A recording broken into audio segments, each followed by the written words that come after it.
What mental illness looked like. A story of how my daughter helped me regain my life. During an intervention that was set for me, my father opened up and shared that he too, during the time of his life, suffered mentally. After which, he compelled me to share my story with others in an effort to help those who suffer and those who support them. With the rise of mental health cases, we can no longer sweep this under the rug. We can no longer shame people for having this affliction. If a person has a broken leg and a cast, you wouldn't just tell them to just get up and start running, because you can see their affliction. If a person is diagnosed with cancer, you would have nothing but sympathy for them, because you know they are seeking treatment to get the cure that they need. If a person is blind, you wouldn't expect them to see, because of the obvious reasons. You know that they are blind. But you can't see anxiety. You can't see depression. You cannot see mental illness. You cannot see it. So therefore, it can't possibly be real. Over 30 years ago, I had a friend who suffered with mental health issues. In the case with my friend, I didn't treat her well with her suffering because, in my mind, she couldn't possibly be depressed. Why? She owned her own home at the age of 20. She was beautiful. She was in good shape. She had a good job. She could get any man that she desired. On the outside, looking in, her life was perfect. What do you have to be depressed about? I would say to her. During this time, she would often make several attempts at self-deletion. I have to say self-deletion because YouTube won't allow me to say the other word. As a friend, I would often fuss. I would yell at her and tell her to get it together, because I didn't believe that someone who looked like her, that possessed all of her accolades and accomplishments, should have any problems at all. That is because I personally could not see her mental afflictions. This was 30 years ago, when these sorts of things were taboo to talk about. I was not a good friend to her, and unfortunately, it took me to become mentally afflicted myself that brought me to this realization. Over the past 15 years, I have been suffering with mental health issues, primarily depression and anxiety. In my case, mental health issues are not readily accepted or understood by most of my family and the majority of my peers. I grew up in the church, so the premise to mental health troubles is take it to Jesus concept.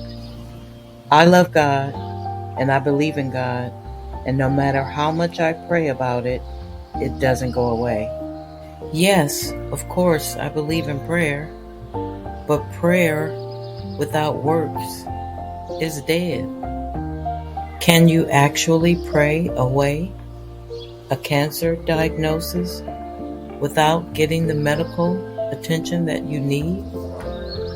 Can you actually pray away a broken leg without getting a cast to fix it? More than likely, we're going to pray to God for healing. We're going to pray to God for a speedy recovery. We're going to pray and we're going to seek help for our affliction. So it's unfair to expect someone who is suffering mentally to just pray it away. I am a person who everyone looks at as a strong person. Therefore, how can a person like me suffer? I'm funny. I have had the ability to open 4 different businesses. I'm a published author. I am the person that everyone comes to for all of their problems. I take care of my elderly parents. I'm an advocate for the homeless, and the list of my abilities go on and on. I can do all of these things, and yet I am a horrible communicator when it comes to expressing my feelings and emotions. But how can this be? I'm smart. I'm supposed to be strong. I am supposed to be able to do everything. For the past 4 months, I have been seeking counseling every 2 weeks, and I have come to realize that it is not enough anymore. I have isolated myself from everyone. I have hurt one of the most important people in my life. In my eyes and in my brain, my life had gotten so bad, I just decided to end all of my pain. And in my mind, the people that I love would be better off without dealing with my constant roller coaster of emotions. To better understand how I got to this place, let me explain. I was in general good physical health. I suffered with stress cortisol issues for many years, which in turn made me diabetic. With counseling, exercise, and proper eating, I managed to get my A1C from a 16 to a 5. My routine for over the past year and a half was waking up at 4:30 in the morning to go to the park to walk 5 to 6 miles before 6:30 every morning. Walking was the best way for me to fire off the cortisol and gain the endorphins I needed to obtain a daily, balanced mental and physical health. Sometime during the end of November, I had a colonoscopy. After not hearing back from the doctor for months, I was under the assumption that everything was okay. I have been putting off getting knee surgery for the past 12 years until the end of December, when my knee pain had gotten so bad that I couldn't walk at the park anymore. My knee pain after my workout had gotten so bad I could barely bend my knee to get into my car just to drive home. I went to the doctor to obtain a referral to get the knee surgery. And in the interim, while waiting for the referral for my knee surgery, my back went out. I have lived with back pain for most of my life, but this was something different than the norm. The x-rays revealed that I have L4 and L5 degenerative disease and arthritis. I found myself bedridden and unable to pick up a gallon of water without my back hurting so bad that I couldn't walk. You must understand that exercising daily is life to me. This was the beginning of my triggers, but I was really trying to manage it mentally, but it was very hard. During the same time, my daughter's dog, who I call my little grandson, was diagnosed with having a seizure, and I stressed about that because I was so far away and couldn't help her when she needed me. On top of everything that I was dealing with, being bedridden and constant pain, none of the medication was working. The breaking point was I received a letter stating that 5 of the polyps that were removed during my colonoscopy, 3 of them, traces of cancer, were found. Now, the way that you may process these sorts of events, my brain will process it totally different. My on and off switch operates totally different than someone else, and I have to live with that. During this time, I tried to keep all of this inside because I understand how I come off to others when I go through my episodes of anxiety and depression. My friend, for over the past 25 years, the person that I depended on the most, he loved me so much that he would do anything to make me happy. But unfortunately, he's the one person that I had the hardest time expressing myself to, because whenever I have an episode of anxiety and depression, our relationship goes left. In an effort to hold my 25 plus year relationship together, I tried to pretend that I was okay when I wasn't. My inability to just say what I was actually feeling, my inability to express to him how he made me feel whenever I have an episode, I pushed him away from me once again. The one very person that I needed in my life. Now I'm angry with myself because I managed to hurt someone who only wanted to care for me. But I somehow imagine it would be easier having sympathy for someone like Adele singing a song about mental illness than it actually is dealing with someone who has it in your life, because that person is the only person that can actually hurt you. And I do not blame him for creating a boundary on me, because everyone has the right to protect their mental space, because I do it as well. However, losing his friendship, along with everything else that was taking place in my life, took my mind to a very dark place, and this was my final trigger. I'm not a drinker, but all I could do for 2 weeks straight was drink all day and cry all day just to go to sleep. I couldn't eat food.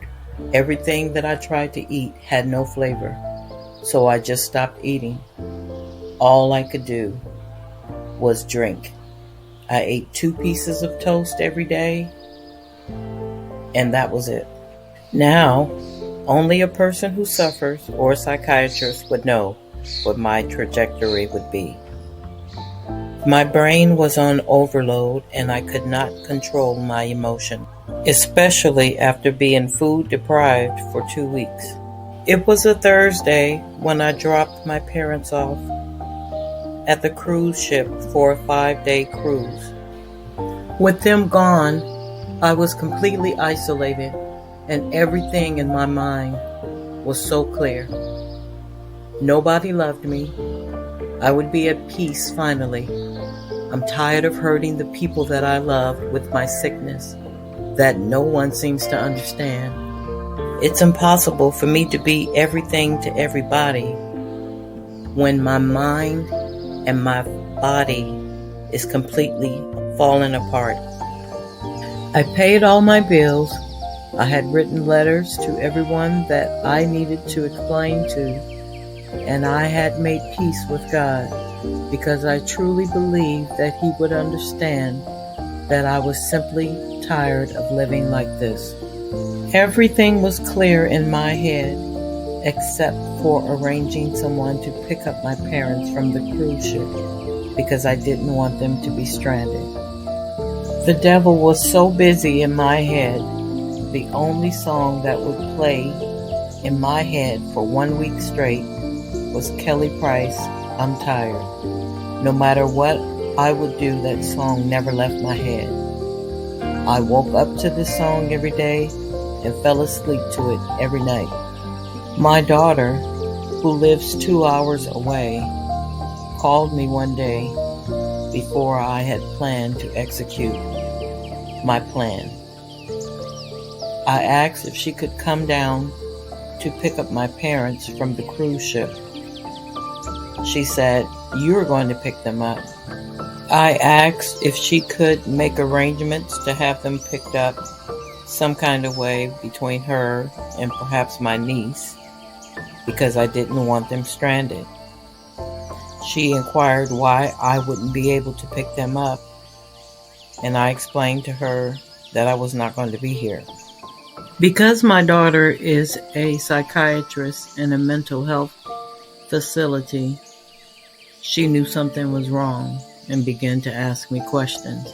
Granted, this was the first time we had spoken in about 2 weeks, so she really didn't know exactly what was happening with me, although she does know that I suffer mentally. I explained to her my plans that I had made a week prior, and I simply told her that I was just tired. I began crying uncontrollably, which led me to pull my car over as I was driving during this time.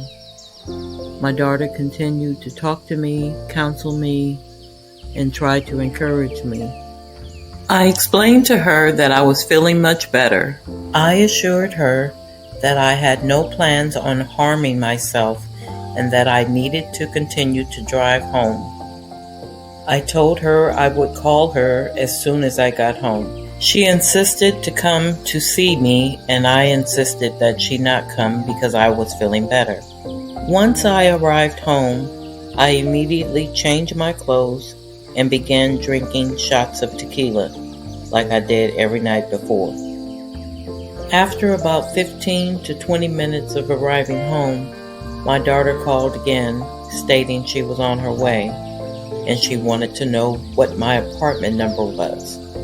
This was strange because she knows exactly where I live. So I gave it to her and commenced to taking shots of tequila and awaited her arrival. As I sat there thinking on some of the things that she said to me during my car ride, about 15 minutes later, sheriff deputies were pounding on my door, and might I add, it scared the shit out of me. They came in with a group of counselors to do an assessment on me. It took about 3 minutes before I realized that my daughter had got me. As I sat there, drunk, in my pajamas with saggy boobs, I had to convince them that I was okay, I was not going to harm myself, and that my daughter would be here within an hour. Although I was angry with my daughter, I understood why she did what she did. They left, and shortly after my daughter arrived, the first thing she said was, "I don't give a damn how you feel about what I did." She said, "I do this for a living, and the fact that you planned this out, there was no way that I was going to take any chances on that." During the weekend, my daughter truly helped me refocus my thoughts and also stated that my bi-weekly counseling was no longer working and that I needed more intensive therapy.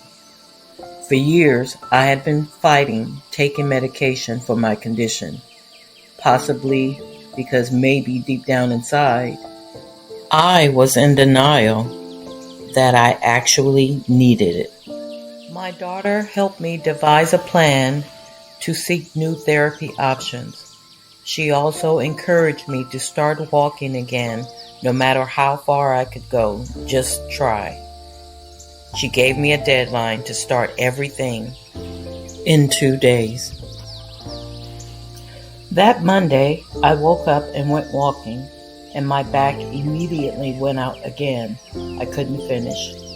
And then I went to pick up my parents from the cruise ship. My mom kept asking me if I was okay, and I said I was. I went home to start planning to get some real help. I was on the phone all day speaking with intake workers and explained everything that had been going on in my present life. That was extremely emotional to have to continually recount my actions, but I knew I had to tell the truth and get through it in order to get the help that I needed. I got off the phone and was encouraged that I would soon receive help. 4 days later, I met with the first plan of action en route to get intensive help. During this 3-hour interview, the social worker asked why I had been reluctant to take medicine before. I told her because I didn't want my brain to be altered where I can't function from day to day. She said, "Ma'am, might I point out that your legs have been shaking throughout this entire interview?" She said, "Your mind is already altered." And I said, "Well, damn." And she wasn't lying. My daughter had just told me that I had developed some sort of tic. Sometimes it's hard to turn a new chapter, even if it benefits you. After the interview, I felt relieved that help was nearby, although it was a 4-step process in order to receive medication. My second appointment was scheduled for the following Friday morning. Now, because I was still in a depressive state, I just tried to stay by myself in an effort not to transfer my negative energy onto others around me. Whenever I would go to my parents' house, I would complete the task at hand and get out quickly. That Thursday morning, my mom called and she said she wanted to treat me to a manicure and a pedicure. I told her, "Thank you, but I don't feel like doing that today, simply because I know what is expected of me when I get around other people. Why would I want to be around people when I'm not myself? That's not fair to them, and it's not fair to me." She said, "Well, what is wrong?" I said, "I just don't feel good." Then she asked, "Is it physical or mental?" I said, "Mental." She said, "Yeah, I think it's the rain that has a lot of people feeling depressed these days." And I said to myself, so it's the rain while I feel effed up in the head. Okay. I got off the phone with her, and about 3 to 4 minutes later, my dad calls me, and he says, "Your mom said that you weren't feeling good. What is wrong?" I explained to him that I don't know.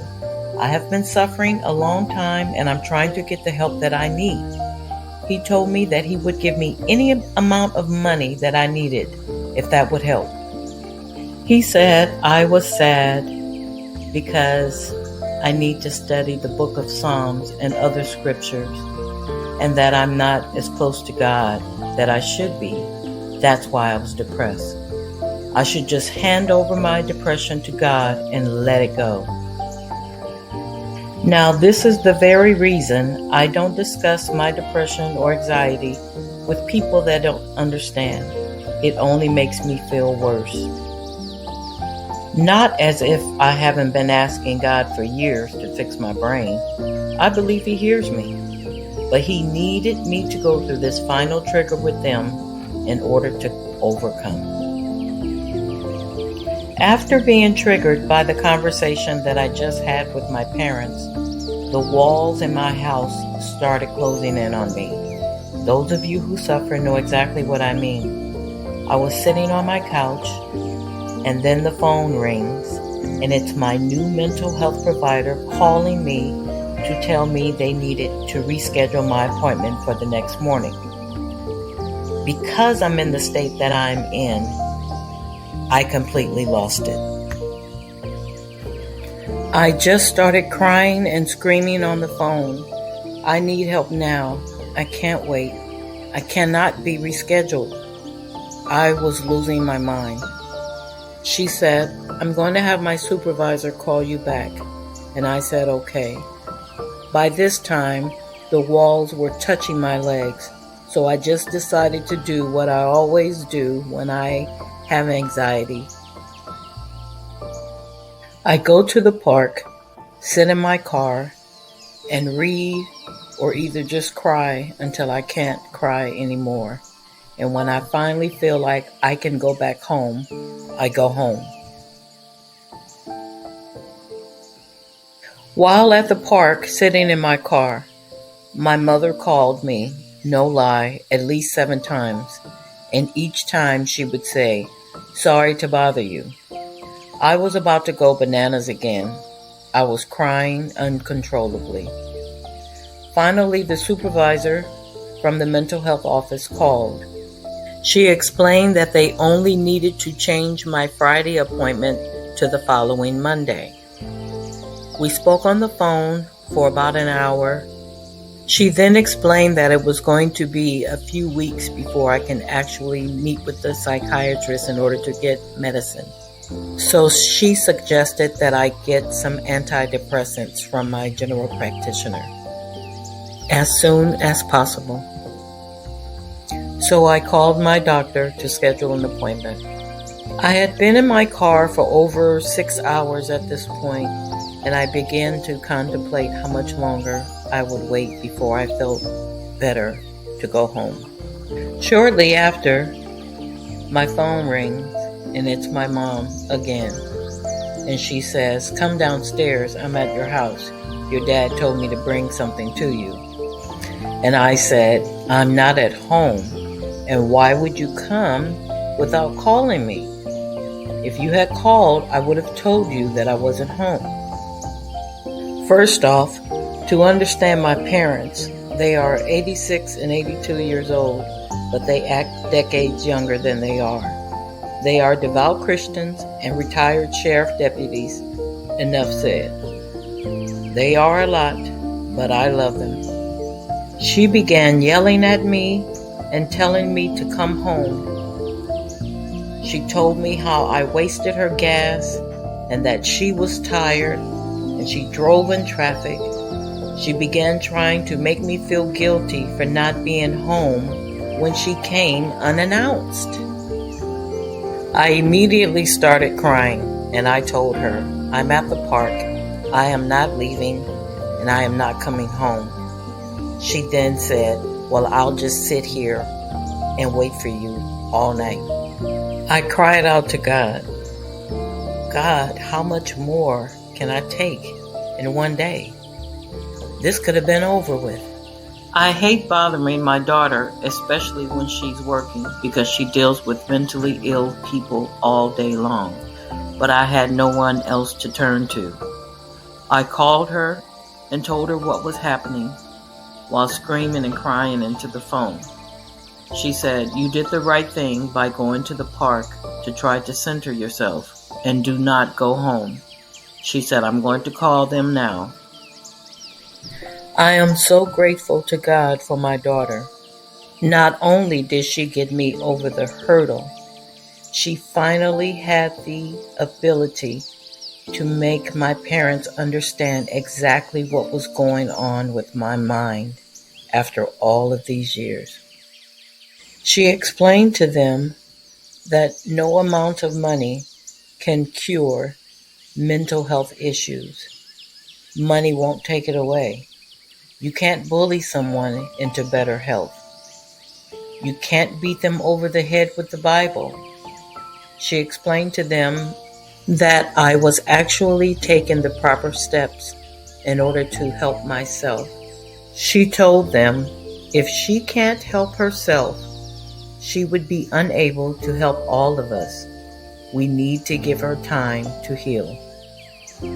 The next morning, I decided to go over my parents' house to try to explain what was actually happening to my mind. Sitting down with them on this particular morning, they had done a complete 180 degrees after talking with my daughter.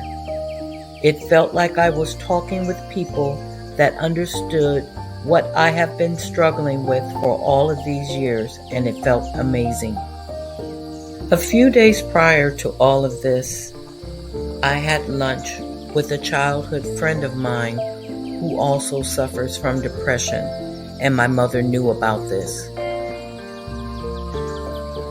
So my mother stated that maybe I shouldn't have had lunch with him because maybe that wasn't good for me mentally. I told her no, that's not true.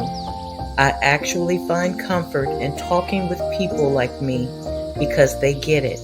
They understand. Having lunch with him was healing for both of us because we could share with each other without judgment and ridicule. She then said, "Well, that makes sense." I explained to them the type of help that I was seeking and that I will now be medicated. We talked and talked about mental health, and it felt good being able to have the people that I love finally understand it is not my intention to hurt anyone. I just want to get the help that I need. My dad actually opened up during this time and told of a story of how he too had once gotten so low that he just wanted to end it all. He actually said that without me even revealing that I wanted to end mine 2 weeks prior. This conversation with my parents literally changed my life because the worst part about this struggle is that no one seems to get it, and it's difficult to interact with people who don't understand. I really do not think it's a fair trade dragging people into an unexplainable mindset. My dad said, "You need to do like you always do and help other people understand your struggles." He said people look up to you and you need to be the voice to make people understand what your struggle has been like. Words cannot explain how much weight and pressure that took off of me. The fact that my parents actually understood what I have been struggling with, and the fact that my dad actually opened up about his very own struggles. If you knew my father and knew who he was, you would have never known that he too had once struggled. I am a person, like millions of other people, have had my share of childhood and adult traumas. From witnessing countless deaths, surviving narcissistic abuse from a 16-year relationship, and everyday stresses of life. Even with the bi-weekly counseling, I have not been able to fully cope with my traumas. But now I am hopeful. With this new plan of action and support of my family, I believe that I can get through this. It literally took me 6 days to complete this video because recounting these events were very hard. But if I can help just one person by sharing this story, then God's purpose for me to be here would not be in vain. Today my doctor told me 1 out of 5 people are actually suffering with some sort of mental illness. And he said that he's hoping that soon we will be able to erase the stigma that surrounds mental illness.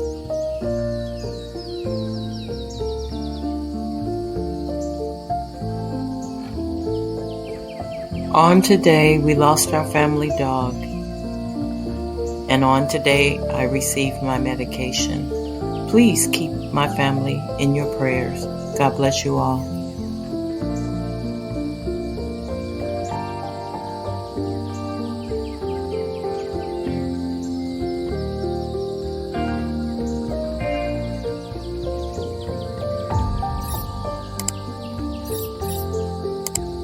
Please let me know in the comments if you have a story that you would like for me to share.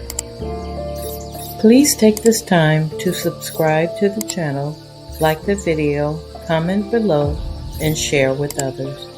Thank you.